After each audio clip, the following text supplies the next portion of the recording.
24-এর এই বিপ্লবে আমাদেরকে কি বলা হলো যে তোমাদের গাড়ি থেকে বৈষম্য দূর করা হবে। আজকে কি আমরা বৈষম্যের বাইরে আছি? এই যে মোড়ে মোড়ে গাড়ি ধরে আমাদের কাছে 1200-1400, আর না হলে ব্যাটারি খুলে আমাদেরকে নিয়ে এই যে হেনস্থা করছে। আজ পর্যন্ত এদেশের কোন মানুষ প্রতিবাদ করছে? যে দেশের খেটে খাওয়া মানুষকে এভাবে অত্যাচার করার পরেও তোমরা আবার ট্রেড ইউনিয়ন করো, এই যে আজব কথা। আমরা কিন্তু এই নিষ্পেষিত অবস্থা থেকে কিছুতেই মুক্তি পাচ্ছি না। 24 বলেন, 90 বলেন আর 71 বলেন, কোন জায়গায় আমাদের স্থান হচ্ছে না, কিন্তু আমরা শুধু প্রশংসা করে যাচ্ছি। এবার আমি আর প্রশংসা করতে চাই না। দেশবাসীর কাছে একটা প্রশ্ন রাখতে চাই। হে দেশবাসী, 36 দিন আন্দোলনে এই রাজপথে কোনো টাকার গাড়ি ছিল না। আমরা আপনাদের পাশে ছিলাম, আহতদের হাসপাতালে নিলাম, অভিভাবকদের আনা নেওয়া করলাম, সব জরুরত আমরা পুরো করে দিলাম। আজকে আমাদের সাথে বেইমানি করা হচ্ছে কেন? আমরা কার কথা বলবো বলেন? আমাদের মুখে তো রাজনৈতিক কথা সব হবে না।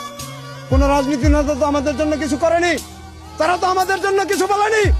জনাব তারেক জিয়া প্রধানমন্ত্রী হয়ে ফ্যামিলি কার্ড, ইমাম কার্ড, মুয়াজ্জেম কার্ড, খাদেম কার্ড, পুরোহিত কার্ড, ঠাকুর কার্ড, কৃষক কার্ড, সবাই এই কার্ড দিল, আর আমাদের জন্য কি তৈরি করলো?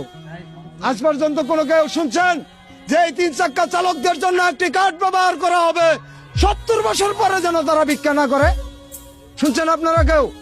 কার কথা বলবো আমি? কার কথা বলবো? উন্নয়নের দেশে জোয়ার বাড়ছে, উন্নয়নের স্রোতে ভেসে গেছে। উন্নয়ন কি আমাদের কপালে মিলছে? আজ পর্যন্ত কি কোন উন্নয়নের সুবাতাস এদের কপালে মিলছে? কার কথা বলবো আমি?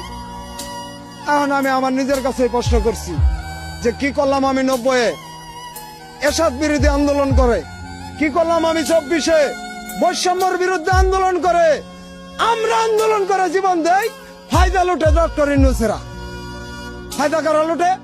ডক্টর ইউনূসেরা। ওই যে 666 কোটি টাকার মামলা খালাস, 7টা মামলা ছিল খালাস করে নিছে, বাঁচার জন্য এখন আরেক রাজনৈতিক দলে যোগ দিয়ে দিছে।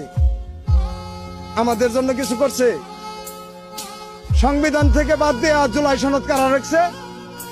ওই 71 সালের 75-রাই রেখছে, ওই আলী রিয়াজরা রেখছে, যারা আমাদেরকে ঠগাইছে। ওই বসুন্ধরা কোম্পানিরে পূর্বাচলে 3,500 একর জমি দিছে যে তোমরা অ্যাপার্টমেন্ট ফ্ল্যাট করে বেছো, আর আমার পদ্মার চরে 2 কাঠা দিছে আল্লাহর হস্তে। এটার নাম গণতন্ত্র? এটার নাম সমান অধিকার? তোমার 5টা কোম্পানি আছে, তুমি 10টা করবা, আর শ্রমিকরা শোষণ করবা, আর শ্রমিক সমান অধিকারের সবক দিবা। এই অধিকার আমাদেরকে আর কতদিন বোঝানো হবে?